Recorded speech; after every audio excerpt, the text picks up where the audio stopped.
thanks for coming. I'm very happy to see everybody, small as it is. It will be quality counts. So, you know, this is the third time John Abbott's come to a QUESCREN Forum. The first time we came, whenever that was, the first one was what year? 2018. 2018. We came with faculty from coordinators from technical programs. And we talked about the community proximity of technical programs in CEGEPs and also intergenerational transfer of experience and knowledge. It was very interesting group. The second time we came, we had two presenters, a woman named Constance Crossland, who presented on data on the retention of graduates from health and social services programs in Quebec in general, but in regions of Quebec. And the other woman who presented, Susan Regan, presented on comparative male-female student success data. And this time we were supposed to be 5. 2 of us have been struck down by illness this week, including COVID. Not a good case of COVID apparently, so I guess it's still around haunting us. And we're going to present the Pedagogical Development and Innovation team, but I'm going to say a few words about CEGEPs in general. So I've said we've been here twice before QUESCREN. One thing that needs to happen is there needs to be more presence of CEGEPs at these forums and more involvement with CEGEPs with QUESCREN. Obviously, there's a lot of elementary school stuff, a lot of secondary school stuff, some university. But until Bill 96, Law 14 came along, there was a very strong argument to be made that CEGEPs were the most robust, community-oriented education level in Quebec, because they had not yet faced the demographic decline that has happened in elementary schools and secondary schools. And we were and are bursting at the seams in terms of students. And there are things like our technical programs which bring us very close to the English-speaking community. We have a very complex vocation. We, on the one hand, are serving Francophone students who are coming from French high schools who want to improve their English so they can go on to professional careers and university careers. And we are serving so-called allophone students from Francophone high schools who want to come to an English CEGEP for similar reasons. And then we are serving the English-speaking communities of Quebec, which are quite complex, and and are coming for this. They have a right to education in English, and they're coming sometimes because of cultural attachment, all sorts of reasons. And roughly, we have 60% of our students that are Anglophone, 20% that are Francophone, and 20% that are Allophone. We don't know how those numbers might change as a result of Bill 96, but definitely our job is becoming complicated. And in order to be a successful, first of all, CEGEPs are extremely complex institutions. I've been working at John Abbott for 34 years, and I learn something new about the place every week. I'm not exaggerating.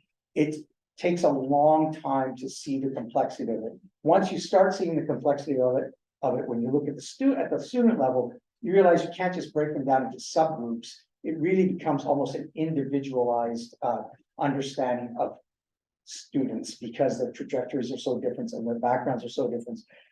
We have about 6,400 students or something like that in our day sector, plus content students. We have about 500 teachers, 200 or 300 other kinds of employees, and it all comes out to a total of, at John Abbott, approaching about 10,000 people. I mean, that's a bit of an exaggeration, but it gives you a sense of how large it is. And across, just in the day sector, 21 programs, extremely complex. Each one of those programs represents a certain orientation, a certain student success concern. And in order to make such an institution work, a lot of teamwork is required. In terms of our proximity to the other educational levels in Quebec and the communities, we need active partners out in the community and at the other levels of education in order to do perform our task well, which is one of the reasons why I'm grateful to QUESCREN, because they provide a context and lots of networking opportunities. So that's a kind of basic picture of the CEGEPs and what we're up against. So we have this pedagogical, pedagogical team, pedagogical development and innovation team, where we're trying to coordinate our expertise in ways that are more effective than it was happening before. And so we're going to present that team to you in the way we work together and how our things overlap. I guess the thing to do now is to introduce ourselves. Did I introduce myself? No, I don't know if I did. Douglas Brown, Dean of Pedagogical Development and Innovation, and I work with these wonderful professionals. You want to introduce yourself, Andrea? Yeah. Hi, everybody. Good afternoon. Thank you for coming. My name is Andrea Cooperberg. I work as a pedagogical counselor or pedagogical development and innovation specialist. Same word, synonymous. And I've been working at the college for almost 4 years, just before the pandemic, 2 months before the pandemic, actually. And my background is in education. I'm originally from Argentina, and I came here 21 winters ago. And as we were talking this morning, one of the ways that I found to get into the society and integrate myself was to study. So I did a master's in educational technology, and I work mainly supporting teachers, guiding teachers in all what has to be with integrating pedagogy, and technological tools, techno-pedagogical tools to enhance the teaching and learning at the college level. My philosophy is to see technology as a way to enhance teaching and learning and not as a means by itself. So, thank you. Hi, my name is Amanda Argento. I'm also a pedagogical development and innovation specialist at John Abbott College. Been working there for about 2 years. My background is actually in psychology, in educational psychology specifically. Prior to working at John Abbott, I was a training developer at the McGill University Student Wellness Hub, and I was also delivering a training program to the Bachelor of Education students. So that's kind of the background that I bring with me. I have special interest in educational technology and using technology that is maybe not intended to be used for educational purposes, but implementing those tools in the classrooms, just because those are the tools that presumably our students will be using once they graduate and enter the workforce. Yeah, I was initially hired to put together our innovation hub, which is a repository of resources. Really just centralizing all the expertise and information that was being shared during the pandemic on technology and pedagogy. And my role has since shifted in ways that we'll discuss a little bit later in the presentation. Okay, so I'll introduce the other people who are not here. Chantal, who was supposed to be here but is not well, is our program revision specialist, and she's supported by a former employee who's retired and still does some work for us, Susan Regan, who presented at one of the forums before a few years ago. Teresa Hackett is our research and innovation officer, formerly employed at Concordia in a similar sort of capacity. And the Montreal, a nice truth-talking, frank-speaking woman from the Chateauguay Valley. Myself and Natalie Prévost, who is our program assessment specialist, and Constance Crosland, also a former CEGEP employee in Quebec City at the what is it called, Champlain St. Lawrence, and does work on assessment for us as well. Do we want to go forward? So this is the previous model of our team, which was not that well coordinated. So we had pedagogical counselors who belong to a category of employee called professionals. And we have a whole list of professionals, I don't know, it must be 30, 40 people scattered across, distributed across the institution. I've been there for 34 years, and I'm not even totally aware of what they all do or how it's coordinated. So they report to different supervisors, and this is one of the things that happens in institutions, a lot of siloing going on with people like me not being fully aware of what everyone's doing. So that you can see the problem in the center. And so what there were fewer opportunities for collaboration and sharing of expertise, of which there is a lot. That previous slide, we're talking about a lot of experience, a lot of expertise. However, if you don't get people interacting and working together, it just doesn't get optimized. And so the pedagogical counselors' roles and how they related to one another were not well known. Now we have moved to a model that Amanda is going to explain. So under the current model, not only do we physically all share a space, we also have designated roles beyond just sort of pedagogical counselor, which is a category of professionals at the college. So for example, Andrea and I focus specifically on pedagogical support, working with faculty to implement different teaching strategies and technology into their classes and help support their students. We have Teresa, Hackett, who's our research office. So under the same umbrella, we'll talk about specifically the projects that we're working on and how we've managed to harness these collaborations in the coming slides.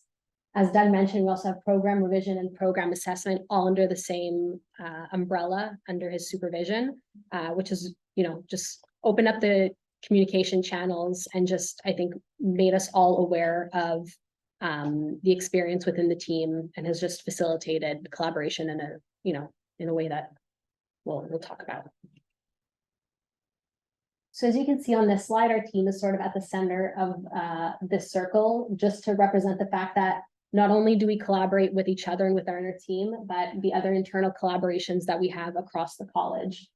So student services, our professional development department and human resources, institutional services, academic council, ITS, faculty directly, academic programs and departments, and continuing education. We also have our external collaborators on the edge. So it was really nice to just sort of bring all that expertise under one roof, be able to discuss, share what's going on.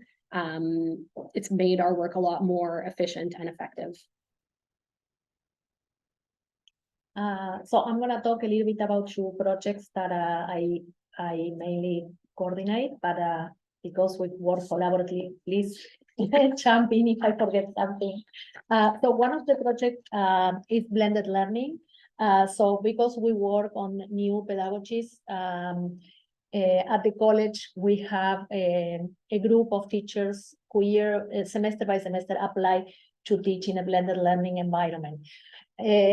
For us at Abbott, we define blended learning when a percentage of the class is mediated by technology asynchronously, or could be labs or other activities, not in person, and the rest is in person in the class, like regularly. The asynchronous activities could be watching a video and answering questions relevant to the videos, doing group work independently, and that's the way we replace portion of the in class. To do this, we went through here a timeline of facts since we started. So pre-pandemic, we have only a couple of teachers who started doing Blender. They wrote a literature review, and they also made recommendations for the college. When we were in pandemic, the Abbott College used to disseminate surveys at the end of every semester to learn more about how the students and the teachers are dealing with the pandemic.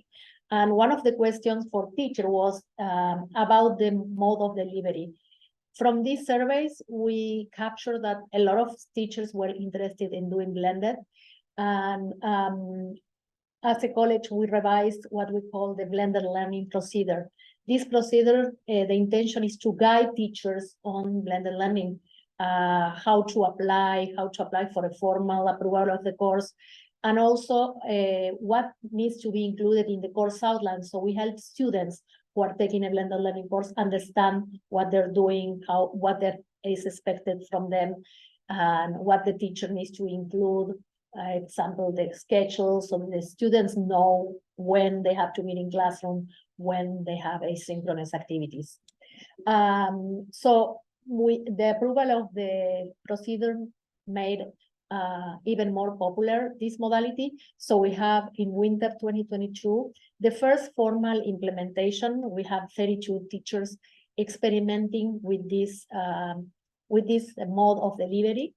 And the intention was to integrate, because we learned so much during the pandemic that teachers said, I don't want to lose what I learned during the pandemic using technology or making students work independently, because behind blended learning, what the teachers want is to encourage students' independence, flexibility, and also be part of the digital citizen. So they're using tools, they're working independently. So that's the idea behind this modality as well. So in terms of collaboration, this is the way we collaborate usually. So I collaborate with Doug because he knows a lot of teachers at the college. He might know the needs of a program.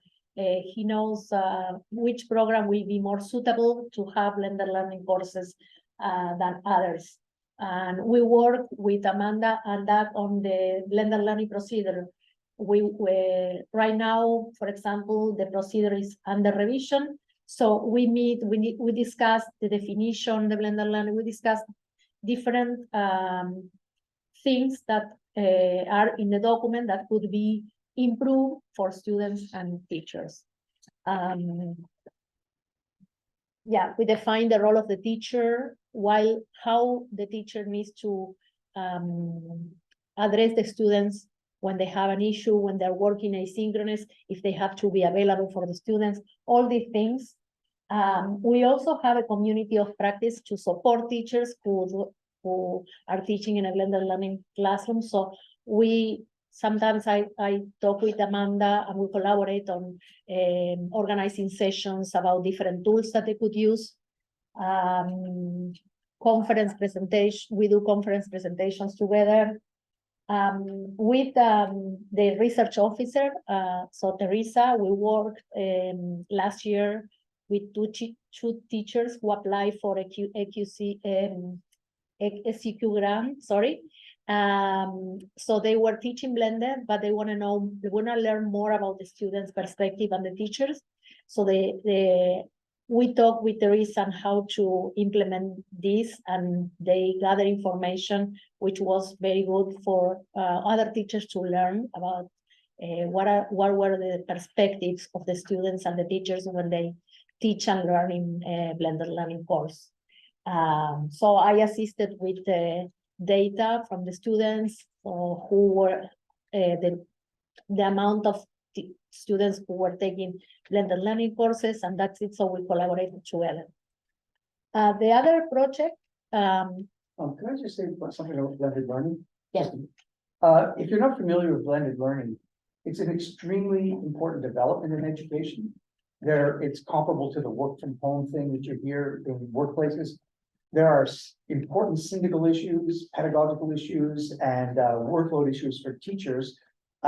Different CEGEPs have developed quite different practices and approaches to it. So on February 6th at Concordia, Andrea is going to be leading a discussion and with people from around the educational institutions in Montreal about blended learning. So people that receive an invitation, just wanted to give a little plug for Ida and QUESCREN and Andrea. Thanks. So the other project that I wanted to share with you is about the faculty online support team. So when the pandemic started, we were called a group of a multidisciplinary team was called to be a task force to get the college ready to teach remotely. So we were a group of an IT, a dean of the college, two pedagogical counselors, and a representative from continuing education. We work collaboratively, and we created a Microsoft Teams called FOST that is still ongoing. We provide support for teachers. Every week we offer drop-ins so teachers can join online and ask any questions that they might have. We organize specific sessions with topics such as Microsoft 365 or any other pedagogical strategy. So we still are there for the teachers. The O that you see now is not in capital because we're not anymore online, but this was a great opportunity not only to collaborate among us, but also for the teachers to collaborate multidisciplinarily, because during the pandemic they had a chance to know each other online, and maybe they never met, and that was one of the opportunities to have meetings online. in terms of collaboration with the group, so I work closely with Doug and Amanda to support all these activities. We meet weekly to think about topics that might be relevant for teachers.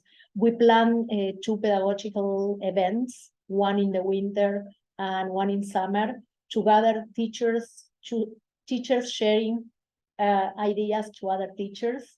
So if they use something during that semester that they want to share with other teachers about VR, for example, or Kahoot, different tools that they use.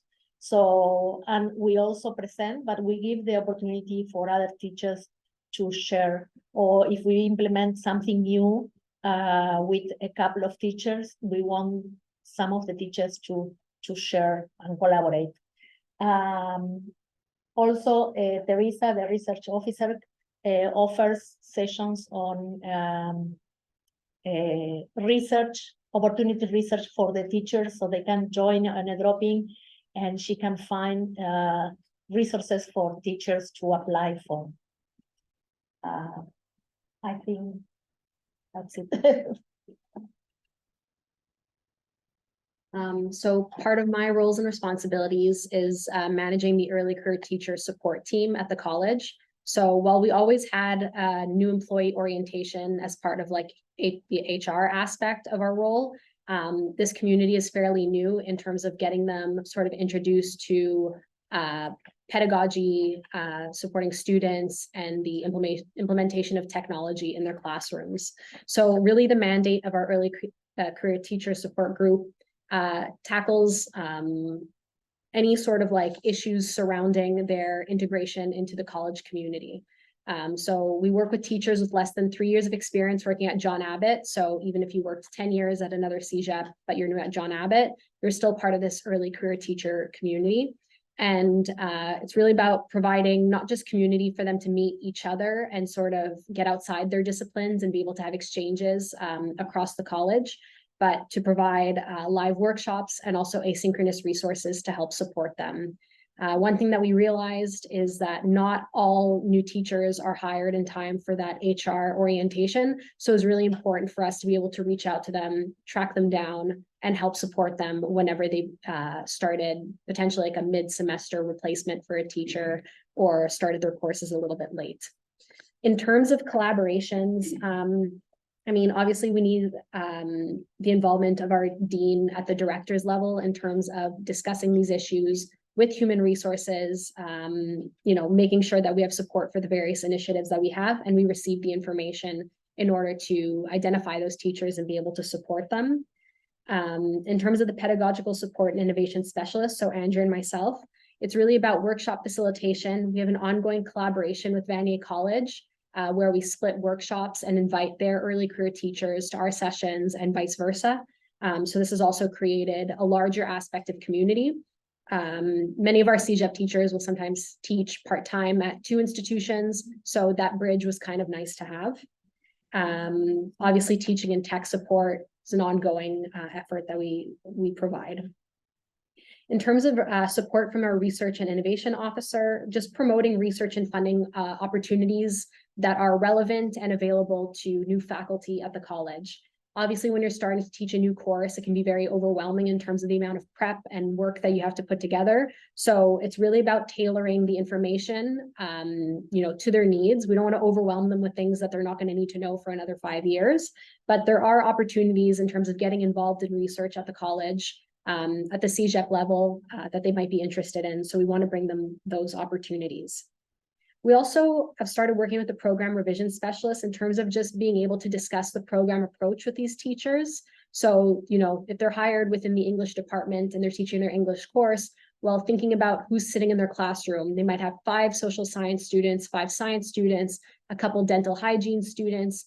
It really gets complex, as Doug was trying to show at the beginning of our presentation. So trying to get teachers on board with this program approach. You're not dealing with an English major sitting in your classroom. You're dealing with a student who's a part of a program who has to take an English course. So that's an aspect that increasingly we're bringing to our early career teacher support program.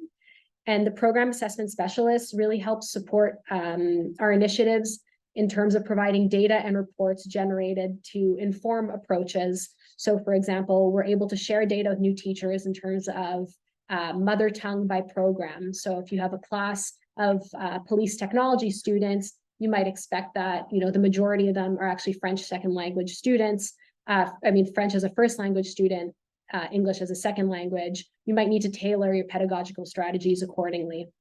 So they've published a number of data and reports that can help us preemptively sort of provide these teachers with a bit of support in knowing, okay, who's going to be in your classroom? What does that look like? What are their reading levels? And some of the data has been very enlightening to those teachers. It's particularly if you come from a university context or a high school, CEGEP is very specific in terms of who's sitting in that classroom. How can we prepare you better to work with them? Another large piece that we've had to grapple with is artificial intelligence. So I think it's almost a year to the date that ChatGPT sort of entered mainstream discourse.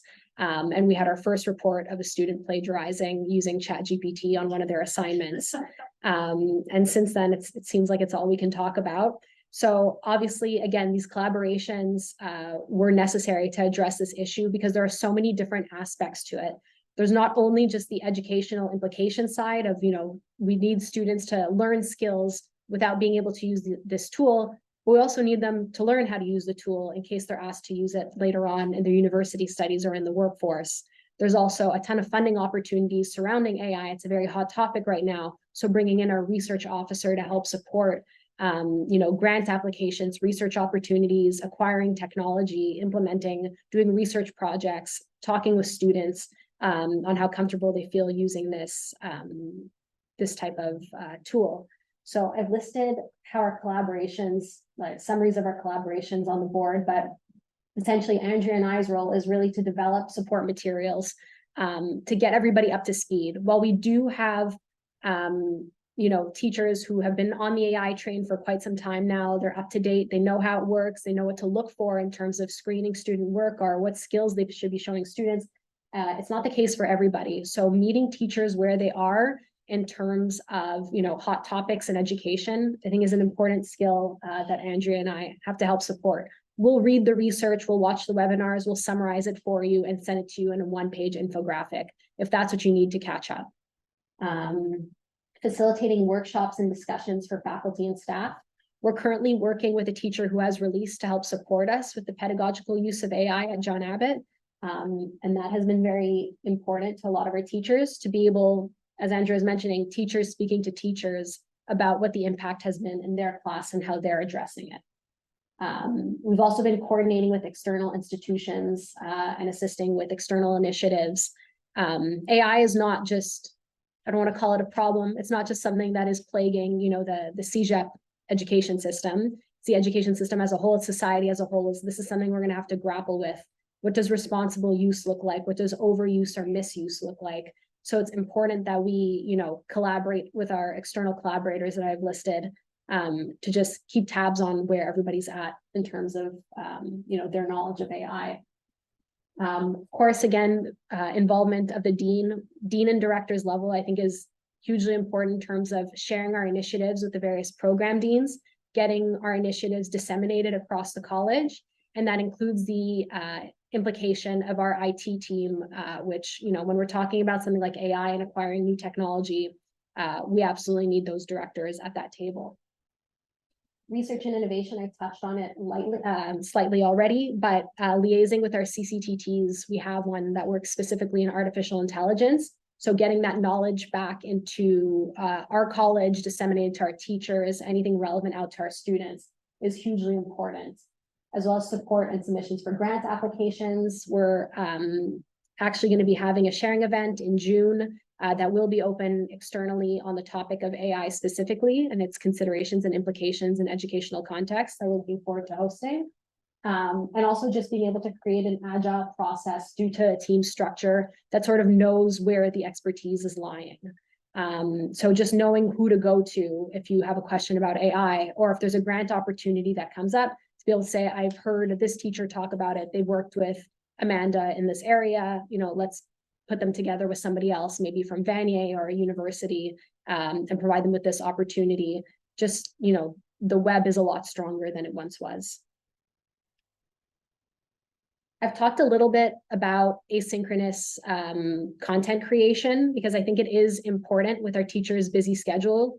A huge part of the outreach that we do has to be available asynchronously.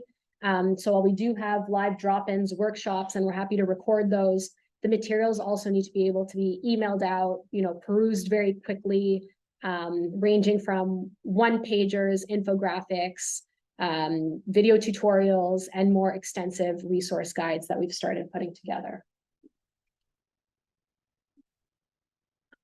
Okay, so I'm going to speak in a minute or two about regional internships. But I just want to say a few things about some things that Amanda and Andrea touched on. We noted the problem of siloing, right? With big issue in institutions, people doing things, not being aware of what each other is doing. So oddly, the pandemic revealed to us some important ways to overcome that problem. Andrea mentioned the FOSS team. When the pandemic hit, I don't know if you don't remember this, but I remember it. John Abbott College was ready to go online within 1 week. We had some people in IT. We had a person who was in my role formerly, our current academic dean, Karen Bergello, and our academic dean at the time, Gordon Brown, and our DG, John Halpin, were very effective at developing a strategy. We were so quick that the ministry contacted us and told us to slow down because the rest of the network was not ready. In fact, well, I won't get into in fact part of what the ministry said, but that problem of going online, all of a sudden, through the FOSS, the Faculty Online Support Team, put all kinds of people within the institution in regular contact with one another, and they'd never been in contact. So a teacher in sociology would end up talking to a teacher in whatever other discipline, French or English, or being in the same online meeting. So it increased internal collaboration and opportunities for people to get to know each other. Apparently totally different sort of mandate is what Amanda does with the early career integration, because there too, what you want to do is to create conditions whereby a new employee, a new teacher can break out of the silo that happens because of disciplinary and departmental constraints or limitations. And so the different initiatives end up complementing one another. You didn't mention that we just got a grant, an AI grant. The Pôle d'Intelligence Artificielle, which is at Université Montréal, is that right? There's a large granting body right now. Maybe Roberta back there, who's one of my fellow deans and is on the board of directors of board of governors of one of our CCTTs, our collegial centers of technology transfer and AI. Maybe she knows what the PIA is, but where it's located, I think it might be University of Montreal. But the point is that opportunity came up. Amanda and the faculty members that she mentioned were working on it, but we share a space with our research officer. So Amanda and Teresa Hackett, who's not here, were able to get a grant in, and we just got a grant for an activity we'll do in June. So these structures and these technological means have really allowed us to enhance the collaboration. So now we'll go back to this. Before I get into it, because this has a lot to do with collaboration externally and active partners externally and contacts. So I know most of the people in the room, but if I actually know the others, it will allow me to tailor what I say a bit. So Guy has been involved in the Arts Network, so I'm going to say something about possibility there that he might find interesting. But what are other people's roles with regard to CEGEPs? I'm a student at Concordia University. In studying what? Studying knowledge mobilization, research impact, and collaboration with non-university partners. Okay, that's perfect. And I'm studying communication studies. I'm here as a very interested participant. okay, great. It's not so closely related. But it's not irrelevant to this. So, and I'm working for the Secretariat de Relations avec l'Éducation anglaise, which is that too is perfect, because This project is something that we did in the past, but we're pre-pandemic. It was interrupted by the pandemic, but we are exploring ways of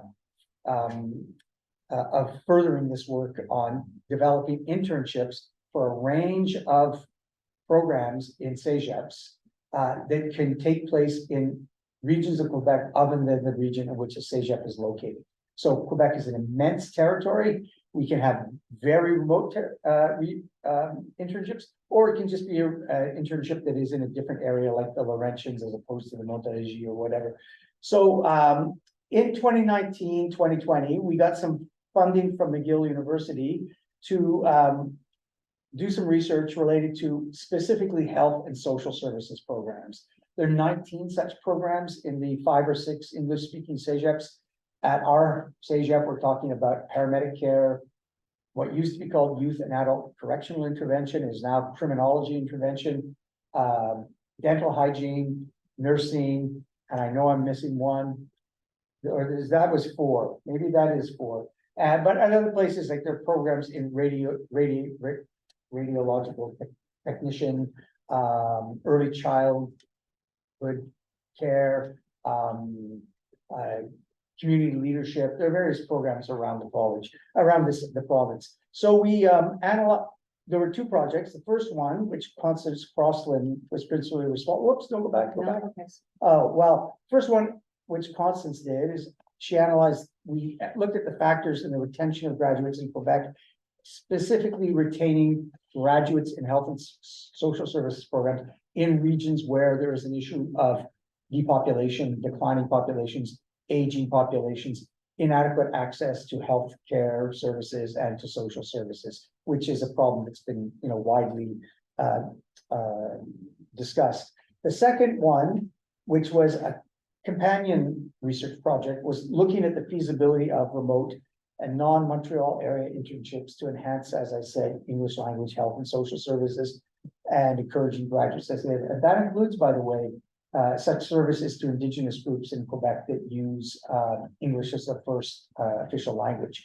So, by the way, I say non-Montreal, it's very insulting to some people around the province. You don't refer to Montreal as a region too, but as Montreal and the regions, they don't like that. So it was an issue because we had to define the project in such a way that CEGEPs in Lennoxville and Heritage up in the Outaouais, their ability to offer internships in other regions was recognized, but excluded Montreal, and the Montreal CEGEPs and the Montreal area CEGEPs all had to just think of it as anywhere else but the census Montreal area. So we go to the next one. This is just for people who are interested. The links to those, well, that's the title, and I guess there's some kind of link there to the Health and Social Services Programs Regional Internship Study. And the other one is the more substantial report that Constance wrote, which is on the QUESCREN bibliography, the bibliography on English-speaking Quebec. I encourage people to look at those. Is there another slide up here? Okay, so I'll talk about the recommendations that came out of that regional internship, the feasibility study first. So, as I said, we need active partners, and we need active partnerships between English language CEGEPs and regional institutions, organizations, and communities. There are many of those around. Place aux Jeunes en Région is an organization that helps young people, Francophone and Anglophone, and anyone else, establish themselves in the regions, because there is a problem or an issue without migration of Francophones too from many regions, right?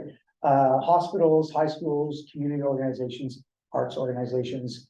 One of the things we could do, and we have done with our theater organization, our theater program, is we are trying to work on quasi-internship type arrangements with the Hudson Playhouse to produce things. Hudson Village Theater. The Hudson Village Theater, but that doesn't really qualify as a regional internship because it's really part of the Census Montreal area. But there's nothing saying that we could not get funding for one of our less elaborate theater productions to tour to go up to the Laurentians, to go down to the Eastern Townships and so forth. There are shows that we could put on. So that's the sort of thing that would involve programs other than these health and social services programs. Now, one thing is very important is that these health and social services programs and other tech programs recruit students from the regions, because there is a need for training these people when they come from Eastern Townships or the Gaspé, and bringing them into, in particular, Montreal area CEGEPs. And those students are then prime candidates to return to their regions to do their internships. The research shows that they're more likely to return and establish themselves in their home region than a student who is, say, from Montreal. But there are some Montreal students who are quite interested in, thinking of the possibility of living in a region. They're frequently attracted by the lifestyle, the landscape, the outdoors. You have to sell the regions, and that's why we need partners in the regions who will present the region as an attractive place to live. Now, French language preparation is extremely important for some of these students. It can be very, very specific depending on the discipline that they're in. We did create, with Maria Papica, who gave a presentation yesterday, a whole set, many dozens of workshops for internship preparation for students who need to improve their French in nursing, in biopharma, dental hygiene, business administration, computer science, technology. They're all publicly available on the John Abbott website, and we encourage people to look at them and use them. Now, this is the big problem. The COVID pandemic interrupted all of this momentum we had with regard to these regional internships. They basically had to stop. But at the same time, through some of the things that Andrea was talking about, blended learning, co-modal possibilities, remote connections like the FOST, all of the CEGEPs now are much more able to actually manage students who are far away. We could send a paramedic care intern up to Chicoutimi, get a preceptor on the ambulance, the student could stay there, do their internship, and still be monitored or supervised by a staff supervisor down here, because they can do it remotely, and they can come in remotely to a stage integration course. It tends to be 4 days a week internship, 1 day a week stage integration. Very important funding, and this is where Dialogue McGill comes in, and ECQ grants. These are expensive things, very expensive. You need to help students with transportation and room and board. I'll give you an example of one of these regional internships we did. We sent 2 dental hygiene interns up to Mistissini, to a Cree community. They went up, did their internship, but that means they had to have a place to stay. They had to have people orient themselves. They had to be old enough that we were secure letting them go, drive all the way up there. And as a result of that, by the way, one of them was hired. The Cree territory is in desperate need of dental hygienists, and another one became a person who would go in and out on an intermittent basis just to get dental hygiene up there. So it was good for the Cree community, good for the experience of the students, and good for creating the networks that the English-speaking communities of Quebec need. So that's why I say there are multi-dimensional benefits. But I think we have more slides about a specific example that had to do with Gaspé and nursing. Nursing is the real focus of a lot of this, these initiatives, and funding agencies are interested in getting nurses. There are nursing programs in all CEGEPs except for the private ones, and lots of nursing students who could potentially do this. So did you want to, who's going to talk about this part of it? Just to add the pedagogical support aspect. So, once the exchange was sort of solidified and the students were sent to the Gaspé region to complete their work, Andrea and I remained on site at John Abbott with their instructors to help support the co-modal delivery of the course. So not only providing like technical support in terms of setting up, we actually used one of these as well, so you can pretend we brought it as a prop, but not just using the OWL camera. But as Andrea sort of mentioned when she was discussing blended learning, when you're teaching co-modal or blended or an alternative delivery method, it's not just a matter of doing what you would do, normally in your class. There's a way to bring together the students who are physically in class and those who are joining online that doesn't feel like you're completely ignoring the students who are online and doesn't feel like weird and disjointed to the students who are in class. So that was part of the collaboration that we were able to help support.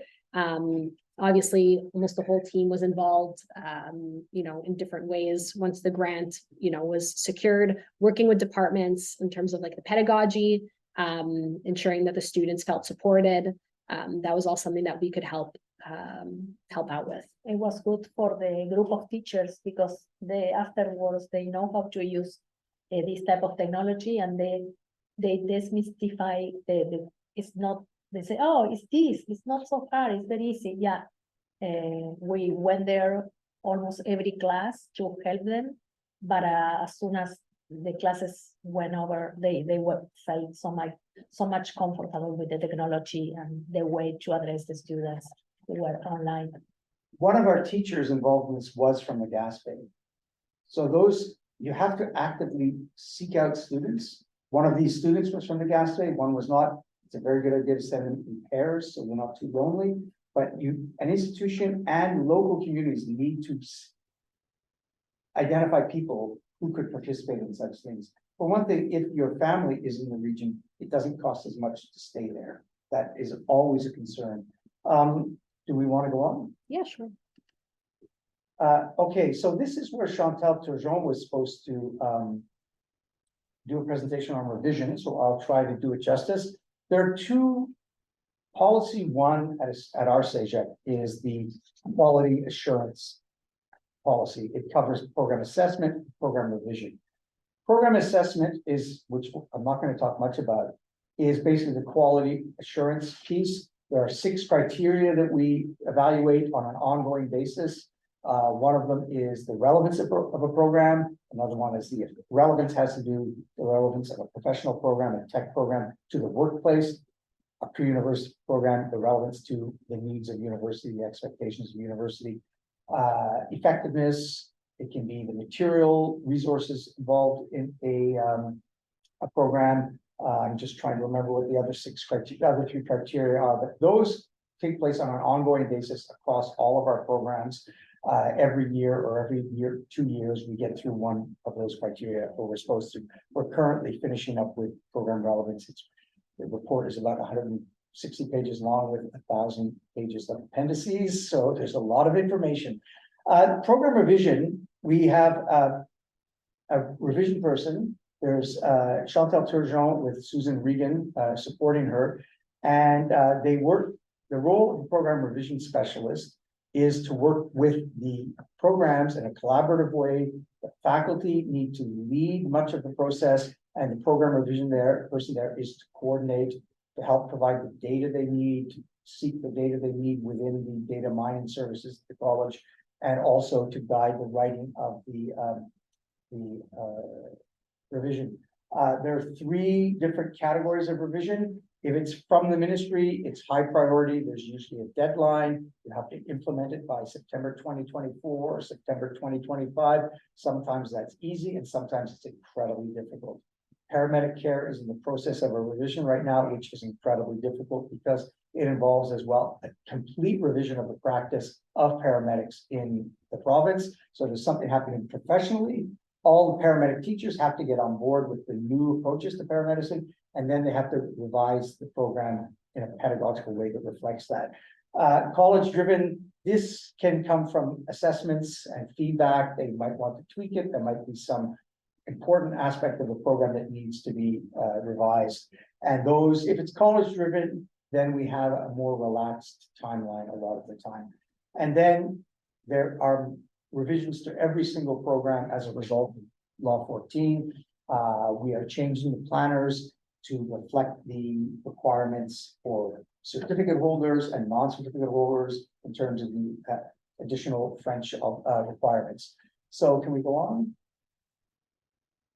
Okay, so now that we have a dedicated pedagogical counselors, there are some advantages. One of is that the person can control and focus and explain the process, not always clear. It is the teachers who are, and to some degree, the deans, but teachers especially the faculty who are the content specialists. So that is their role.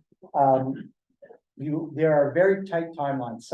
Even for a locally driven one, there's a very, very tight timeline to get these things done. Essentially, they have to be accepted at the level of the Board of Governors, and usually there are sets of dates for Board of Governor meetings, and the last one will be something like May 27th. So you have to get it there for May 27th, and you go backwards in order to create a timeline. And it is not easy to make that because there are steps along the way where things have to be verified and approved. The program revision specialist gets to see a total overview of the revision landscape, total education landscape. That is something you might think that people naturally know what's going on inside an institution, but I'm sure that at Concordia, which is even larger than John Abbott, many people have no clue what's going on in different areas of the institution. It's just so big. I mean, this is like a small city. John Abbott is like a big town.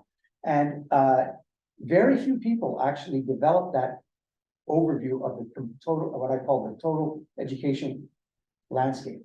That is usually broken down by programs. We have 21 of them. And then, of course, there's the general education, English, French, phys ed, and humanities. So that is the role of the program revision specialist, to make sure that she sees what's going on. And she has to have a neutral and transparent role. Not always easy. Very, very political, some of these revisions, and it's not easy. There's resistance, by the way, within an institution from faculty to the administration almost all the time at some level. And when you have somebody come in who's not a faculty member, sometimes the expertise of the professional is not fully recognized by faculty, at least initially. Luckily, we've had such good people doing it. They win the faculty over, but it's not easy. Chantal is trying to collaborate more effectively in increasing ways with our whole pedagogical support team, and to focus at the micro level on course development. Now, do you want to say anything, either of you, about the relationship between what you do and Chantal? Is there?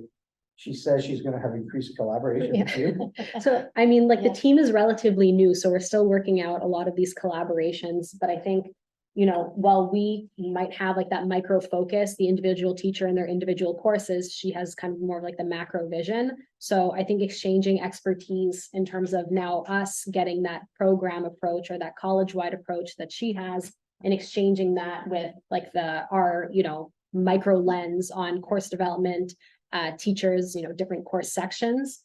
I think that's where most of our exchanges are going to take place. Yeah, and also how is the process of a revision? That would be also good for us to learn the status of each program in terms of revision as well, because then we can help teachers if they need if they want to incorporate something new in their courses that requires pedagogical or techno-pedagogical help or advice, they can integrate us in the picture. Okay, can we go on? So this was Teresa Hackett's section. I'll try to be brief so we have some time for questions. I'm sorry to say I'll try to be brief because Teresa is an incredibly dynamic employee. She's very, very good at this, very good at getting grants, finding what's available, and supporting the faculty who are involved in it. I will, rather than look at the mission, because that's pretty mom and apple pie stuff. These are the sorts of research that we do. Research at CEGEPS is an increasingly important part of what we do. They are primarily teaching institutions, but these are the different sorts of research that are done in CEGEPS. We are focusing on applied research and pedagogical research. Their work integrated learning, which are, what was the talk about? Kurt, I guess, was talking about these opportunities for adult learners. There are similar things going on at the CEGEP level through cooperative education and work integrated learning. That's an organization across the country. Pedagogical innovation. I guess we focus on all of these things except fundamental research. There is some of that going on. That's more at the level of universities. This happens. And so we do all sorts of things on those things. And Teresa's always finding the grants and we're applying. Can we just go on to the next one? Okay, these are the sorts of internal and external organizations that she works with and her partners. I will point out this is really maybe the most notable thing about John Abbott. We have these CCTTs, the Centre Collégial de Transfert de Technologie. We actually have 3 of them. I think there are only 6 of the 50 or so CEGEPs that have 3. Jacob is an artificial intelligence unit, research unit that we are in partnership with the Bois de Boulogne. That's what the BB is. CERASP is a biopharma CCTT that we are in partnership with Gérard Gaudin. And Optech is a photonics and photonics. It's our engineering technology program, and we're partnering with Andrea Rountable. So there's lots of things going on, and some of our faculty cycle through those on research projects, and we try to involve students in them, so students get research experience. Is there another slide? Well, our granting agencies, these are external resources that Teresa relies on, but we do only have about 13 minutes left. Is there another slide? So maybe, It's this and then questions. okay, do you want to talk to do this because my mouth is getting a little tired? We'll let the other people ask questions. Sounds good. So very quickly, just in terms of the lessons learned, as you know, we went from being distributed across the college, not really knowing and speaking to each other, to a more collaborative team. We really do have a unifying purpose. This isn't just within our team. I think it's safe to assume everybody at the college holds student success as sort of our unifying purpose. So whatever we can do to get in touch with each other to help support the work that other people are doing within the college, so that students can succeed, you know, that's all we can really hope for. It was very important for us to learn that we have very different ways of approaching, you know, our respective jobs. So we all have very different backgrounds, educationally and work-wise. So different ways of tackling different projects. But then also we have different expertise. So if we're reviewing grants from the psychology department or initiatives that are going on with our counseling team, is that something that I could potentially help support? Versus, you know, if we're looking into asynchronous video creation or educational technology, is that something that Andrea can help support and disseminate information to everybody at the college about? So really, it's about an ongoing mechanism to be aware of what's going on. So, you know, every day we have new experiences, we're learning new things.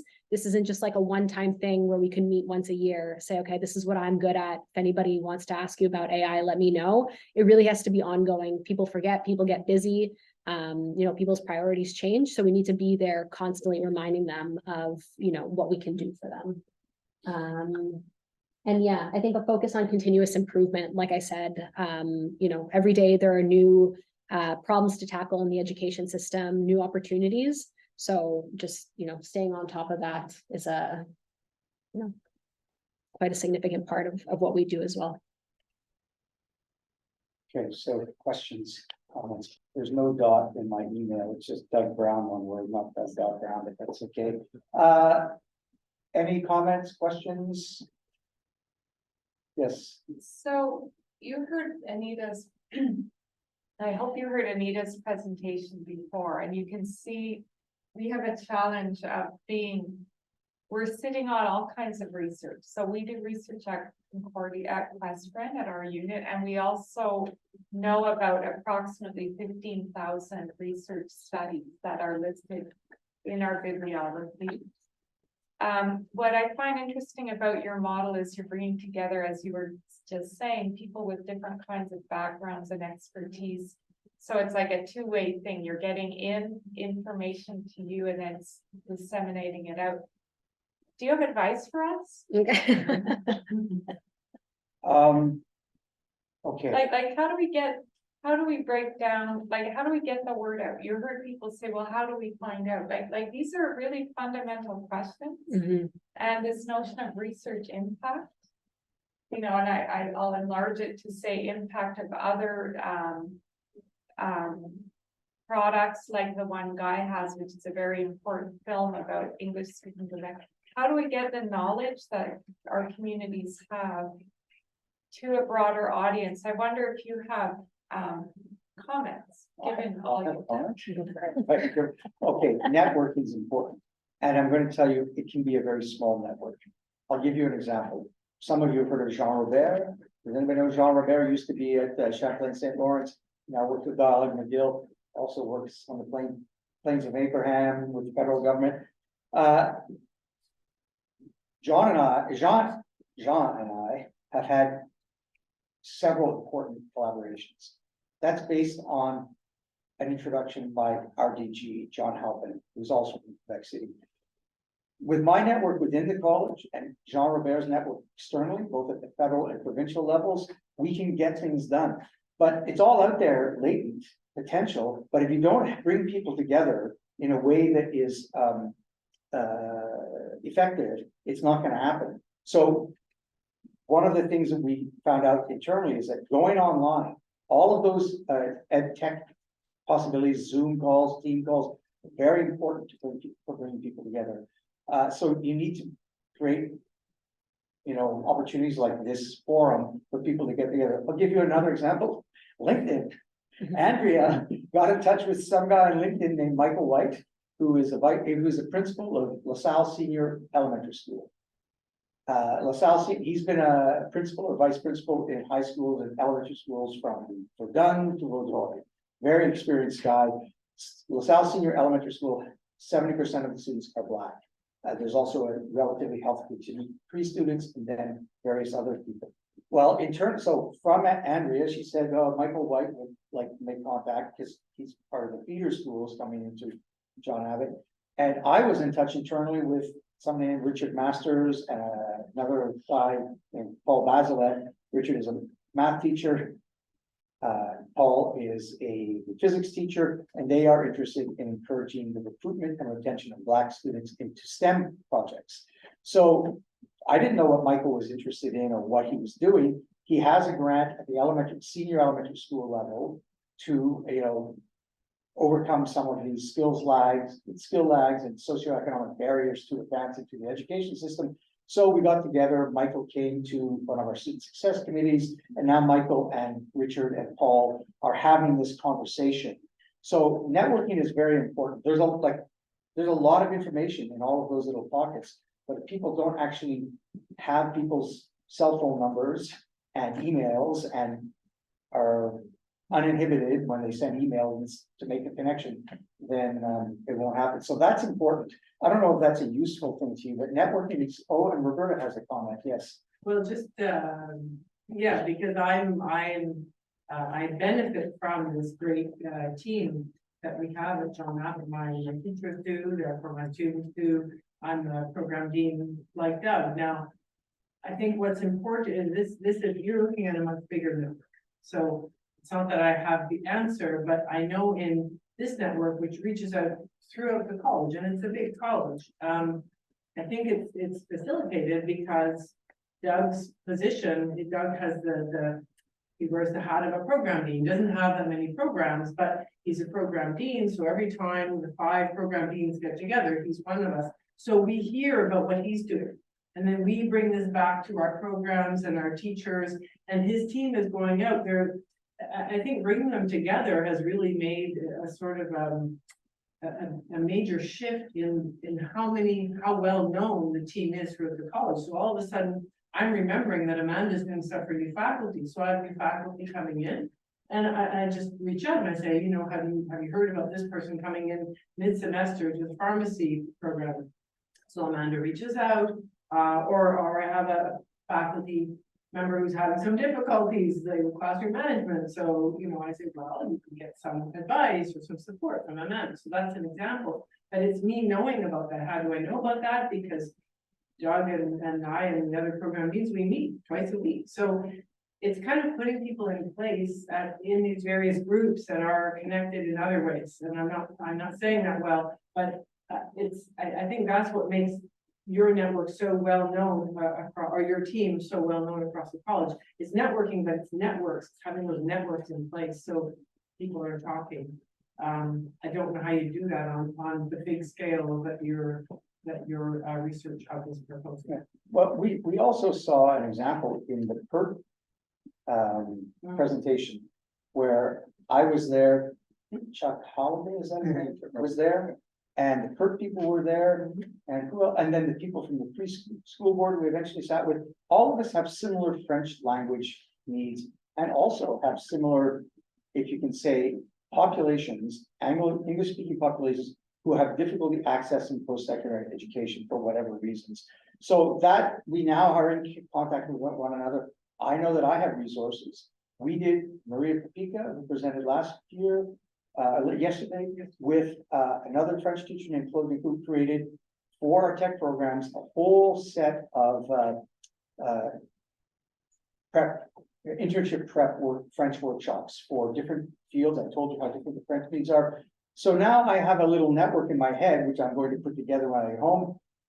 Make sure PERT document on best practices gets to Maria and then the people from LaSalle College and Chuck, that we're all kind of connected. You know, it's really important also, if we're just talking about the English speaking populations of Quebec, that there be people from different regions in your organizations who know them. When I first became dean, John Halpin is from Quebec City, Gordon Brown is from Quebec City and Chateauguay, Tracy McKee, who's a dean right now, is from Chateauguay, Kim Russo, our registrar, has old family connections to Thetford Mines and to Maniwaki. You know, we were so, I know these councils very well. Now that was just a kind of lucky kind of connection, but you need to know people who appreciate what the regions are and what the needs are. As our nursing teacher did, who was from Gaspé. Her name is Melissa Sear, francophone name, but she's principally an anglophone, very nostalgic for life in Gaspé, and so she was enthusiastic about making connections in Gaspé and could do it very, very quickly. So I don't know if this is an adequate answer, but I think networking is so important. But that's what we're doing here today. Thank you, but I would like to add, I'd really like to hear how technology can come to the service, specifically in the context of the English-speaking communities. Because, you know, I'm really intrigued that the tech specialists are working with the research and teachers. I'd love to hear your ideas about what does technology have to add to support those networks? Yeah, I mean, for us, I think that technology was really just assisting in the centralization of all the resources and all the expertise in one place. And I can appreciate that that's exactly what your ILET hub is, you know, trying to accomplish, kind of like one place with, you know, a little bit of everything. And that's what you need. One of the models that we follow when we are working with new teachers or experienced teachers at the college is, you know, find something that's like relevant or like niche to that person, but then like expand their variety, like, you know, not that we're tricking them into like being interested in other things, but then you expand. So you need that one thing that's going to hook, you know, somebody, something that's very relevant. So that's a model that we follow on FOST is, you know, can we get them into our drop-ins or our workshops with like this one skill that we know that they need? Maybe it's technology related. It's a bit simple. It's not the level we want to keep it at, but we know that they need it. So bring them in for something they need, bring it in for something simple, but then expand and add to it. And then that's when we'll throw in the pedagogy. So I think it's like this model of like small and then big. But I think that the technology just sort of like mediates the centralization of the resources and the expertise and making those connections. So for us on our FOSS team, it was about getting all these teachers from different disciplines who are usually in person in completely different buildings. If you know the John Abbott campus well, it can take you like 15 minutes to get from one end to the other, depending on your building, that we're not exchanging, you know, regularly. This was putting them all in one room and giving them an opportunity to exchange with each other. And in the development of our innovation hub, which we took all the resources that were shared, you know, through email, somebody saying, I found this article, I think it might be interesting. Instead of us just taking that article and saying like, here, anthropology department, you might like this, it's making it available to everybody else because we don't know what's going to be relevant and, you know, who it's going to resonate with. I don't know if you have anything to add. I think, well, yeah, you mentioned, I was going to say about the hub that you presented. It has this podcast and things that, of course, might interest in a lot of people, but also communicate. Like we usually survey the teachers So that could be other things that, to find out what people need, in which regard, what topic they would like to learn more about it. So that could give you more insight of what people could expect from the hub or from another forum, like we saw today that in the other session that, well, is we gather all the people and we say, yeah, we need to be together to reinforce and help students with their French, how we can help in all the levels. So finding out what could the people be interested. I'm writing down what you're saying. It's a great idea. It's a follow-up action. It's survey. Yeah, thank you. Could I say one more thing about how to have an effective team? It is just an accident with regard to our team, but why are you laughing? You're laughing at me. By the way, I'll tell you one thing. I'm a techno peasant, right? I don't know how to do anything when it comes to technology. Luckily, I can rely on people who know ed tech. It's very, very good. But here's something that I found is important. We have people from on our team, on this pedagogical development team, from the late 20s to the early 70s, with almost every decade represented. That is an incredible resource for us, because the amount of experience that Susan, Regan, and Constance, and even I have with regard to the SAGEP network is informed by the kind of training that some of the young and experience that the younger people have. So that's a very important thing. And there's also a significant diversity of background, not ethnically, not racially. That is also extremely important. But I'm talking about what sorts of disciplines people were trained in, what sorts of experience. You need to have connections that cross all kinds of the separate things that separate us institutionally and socially. So that intergenerational thing for me is a very strong dimension of what we do, and allows us to mobilize a lot of the knowledge I have, or Susan has, or Constance has. We can say, hey, do this. We've done a couple of projects recently that are just based on Susan Regan's experience. Say this needs to be looked at because she remembered issues about it in the 1990s and finally got around to being able to activate it. So that's, at least for me, it's very important. Well, I hope that was useful. Thank you. Thank you. Thank you.